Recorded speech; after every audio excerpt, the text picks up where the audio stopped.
बिस्मिल्लाहिर्रहमानिर्रहीम। नेक्स्ट हमने क्लास पढ़ी ट्रैकियोफाइटा। कल हमने पढ़ी थी साइलोप्सीडा। साइलोप्सीडा तक आपने देखा है कि लीफ जो है वो डेवलप नहीं हुआ प्लांट्स के अंदर। आज हमने पढ़नी है एवोल्यूशन ऑफ लीफ। साइलोप्सीडा से नेक्स्ट जो अब हम डिवीजन पढ़ने जा रहे हैं अगले टॉपिक में, उसके अंदर लीफ की डेवलपमेंट हो गई है। अब लीफ की डेवलपमेंट हुई कैसे है वो आज हमने पढ़नी। ठीक है, अर्ली जो वेस्कुलर प्लांट्स होते थे, जमीन पे जो मौजूद प्लांट्स होते थे, उनके लीव्स नहीं होते थे, उनकी सिर्फ आउटग्रोथ होती थी जिनको हम लीव कंसीडर कर लेते थे। They did not have true leaves and roots. ना तो उनके अच्छे लीव्स होते थे ना रूट्स होती थी। जो एरियल पार्ट्स थे हम उनको एरियल पार्ट्स कह देते थे, और जो स्ट्रक्चर उनका वाटर एब्जॉर्ब करता था जमीन से उसको हम कह देते थे राइजोम। यानी उनके अंदर वो फंक्शन नहीं थे जो एक ट्रू रूट में होते हैं, इसलिए हम उसको रूट नहीं कह सकते थे। तो फिर आहिस्ता आहिस्ता डेवलपमेंट होती गई।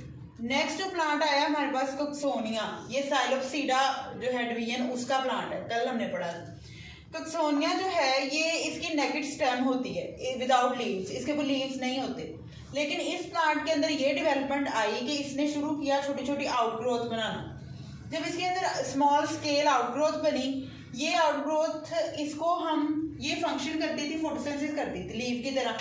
फोटोसिंथेसिस तो करती थी लेकिन हम इसको लीफ नहीं कह सकते थे। क्यों?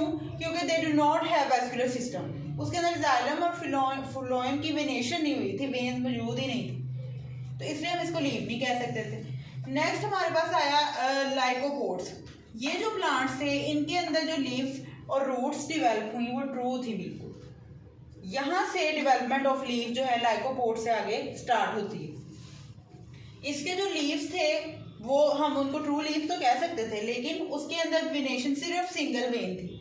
मतलब वैस्कुलर और फ्लोएम का जो बंडल जो था वो सिंगल था सिर्फ, और इसलिए इसको ये छोटे लीव्स थे इनको माइक्रोफाइल्स कहते थे। इसके बाद जो बड़े लीव्स बनना शुरू हुए, लार्ज लीव्स, उनके अंदर डिवाइड होगी वेन्स, यानी एक वेन आगे से डिवीजन स्टार्ट होगी वेन्स की। तो इनको हम क्या कहते थे? मेगाफिल्स कहते थे। 350 मिलियन ईयर्स अगो जो है वो लीव की ये एवोल्यूशन स्टार्ट हुई है। अब एवोल्यूशन स्टार्ट कैसे हुई, उसके 3 स्टेप्स हैं। First of all overtopping. Overtopping में क्या होता है कि प्लांट की जो ब्रांचेस हैं वो क्या करती हैं? अनइक्वली ग्रो करती हैं। एक ब्रांच बहुत ही लंबी हो जाती है, एक ब्रांच बहुत ही छोटी हो जाती है, जैसे वो आपको डायग्राम में दिखाया हुआ है। अनइक्वल ब्रांचेस होती है और डिफरेंट प्लेन्स में, कोई ब्रांच किस तरफ जा रही है, कोई ब्रांच दूसरी प्लेन में जा रही है। नेक्स्ट हमारे पास आ जाती है प्लेनेशन। ब्रांचेस जब ग्रो कर जाती हैं उसके बाद वो दोनों ब्रांचेस जो अनइक्वल हैं, एक लार्ज है एक स्मॉल, दोनों सिंगल प्लेन में आना शुरू हो जाती हैं, एक दूसरे के सामने आना शुरू हो जाती है। ये बात तो पक्की है कि वो एक स्मॉल है एक लार्ज है, अनइक्वल है, लेकिन प्लेन फिर उनका सिंपल हो जाता है। ठीक है, तो अरेंजमेंट हो जाती है अनइक्वल ब्रांचेस की in single plane, in one plane. प्लेनेशन के बाद आगे प्रोसेस होता है वेबिंग का।